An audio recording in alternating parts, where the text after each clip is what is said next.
हमारे हिंदू धर्म में हिंदू रानियां और स्त्रियों के जौहर करने और सती होने का उल्लेख मिलता है, जिन्होंने अपने पति की मृत्यु होने पर स्वयं की भी प्राण न्यौछावर कर दिए। सभी सनातनी भाई बहनों को हमारा नमस्कार। आप देख रहे हैं आध्यात्मिक कथाएं। आज हम आपको एक मुस्लिम शहजादी के बारे में बताएंगे जो एक हिंदू ब्राह्मण के लिए सती हुई और बन गई हिंदुओं की कुल देवी। यह कहानी है 15वीं शताब्दी के मांडू सल्तनत की, जो आज के मध्य प्रदेश के धार जिले में थी। सल्तनत के सुल्तान नसरुद्दीन खिलजी इसी मांडू सल्तनत के अंतर्गत आता था। मनावर का क्षेत्र जहां दोजी यानी टैक्स वसूली का जिम्मा था गोविंद राम मंडलोई का। गोविंद राम मंडलोई सुल्तान नसरुद्दीन खिलजी के लिए काम करते थे, जिनका काम था मनावर क्षेत्र का सारा टैक्स जमा करके सुल्तान के खजाने में जमा करना। एक दिन गोविंद राम बैलगाड़ी पर टैक्स की रकम लेकर सुल्तान के महल जा रहे थे।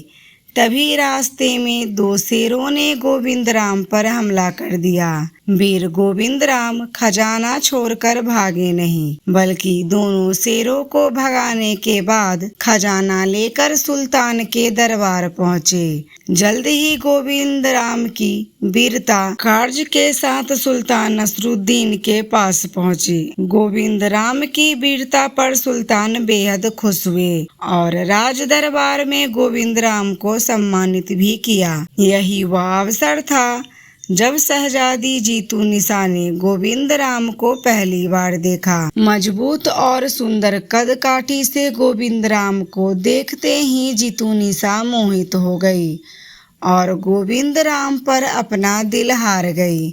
अब गोविंद राम के प्यार में परी जीतू निसा ने अपनी दासी के हाथों गोविंद राम के लिए प्रेम पत्र भिजवा दिया। जीतू निसा के मन में गोविंद राम के लिए उमरे प्यार की खबरें जल्द ही चारों तरफ फैलने लगी। सुल्तान नसरुद्दीन को भी जब इस बात का पता चला तो उन्होंने बेटी को खूब समझाया, लेकिन गोविंद राम के प्यार में परी जीतू निसा ने कुछ भी सुनने से इनकार कर दिया। आखिरकार सुल्तान ने गोविंद राम को बुलाया। गोविंद राम ने भी अपनी मजबूरी गिनाते हुए कहा, यहाँ के जैसे सुविधा नहीं दे सकूंगा। लेकिन जीतू निसा ने फैसला कर लिया था कि शादी न हुई तो गोविंद राम की तलवार से विवाह कर लेगी और फिर आजीवन उस तलवार को ही अपना पति मानकर रहेगी। आखिरकार जीतू निसा का प्यार जीत गया और दोनों का गंधर्व विवाह हुआ और गोविंद राम और जीतू निसा की शादी के बाद जीतू निसा का नाम रखा गया बेसरबाई। पुत्री मोह में सुल्तान ने विवाह से पहले शर्त रखी थी कि जीतू निसा शादी के बाद भी उनके महल में ही रहेगी। शहजादी ने भी यह शर्त मान ली थी और शादी के बाद वह भी सुल्तान के महल में ही रही। विवाह के कुछ दिन बाद गोविंद राम मनावर लौट गए, जहां दुर्भाग्यवश सांप के काटने से उनकी मृत्यु हो गई। उस समय सांप के काटने से मौत होने पर हिंदुओं में सबको दफनाने की प्रथा थी। आज भी कुछ जगहों पर यह प्रथा देखने को मिलती है। गोविंद राम को जब दफनाया गया तो कुछ लोगों ने यह अफवाह उड़ा दी कि मुस्लिम शहजादी से धर्म बदलकर विवाह करने के कारण गोविंद राम को दफनाया गया है। इसी बीच पति की मौत की खबर बेसरबाई तक पहुंची तो वह अपने घोड़े पर सवार होकर तुरंत मनावर पहुंच गई। मनावर पहुंचकर बेसरबाई ने सुहागिनों की तरह 16 श्रृंगार किया और फिर सती होने के लिए चल दी। लोगों को जब पता चला तो वह उन्हें रोकने आ गए। तब बेसरबाई ने गोविंद राम से हुए गंधर्व विवाह की बात बताई और बेसरबाई ने गोविंद गोविंद राम के घर वालों से गोविंद राम की पगड़ी मांगी और वह नदी के किनारे पहुंच गई। नदी के किनारे तमोली जाति की एक महिला रहती थी जिसने चिता के लिए लकड़ी की व्यवस्था की। जब यह महिला चिता जलाने के लिए आग लेकर आई तो बेसरबाई ने मना कर दिया। कहते हैं कि बेसरबाई ने अपनी योग से अग्नि चिता जलाई और सती हो गई। मंडलोई समाज के लोग बताते हैं कि सती होने से पहले बेसरबाई ने कुछ नियम कायदे बताए थे। मंडलोई समाज के आज भी इन नियमों का पालन करते हैं। मनावर में श्री खेरापति हनुमान मंदिर में आज भी बेसरबाई का सती स्तंभ लगा है।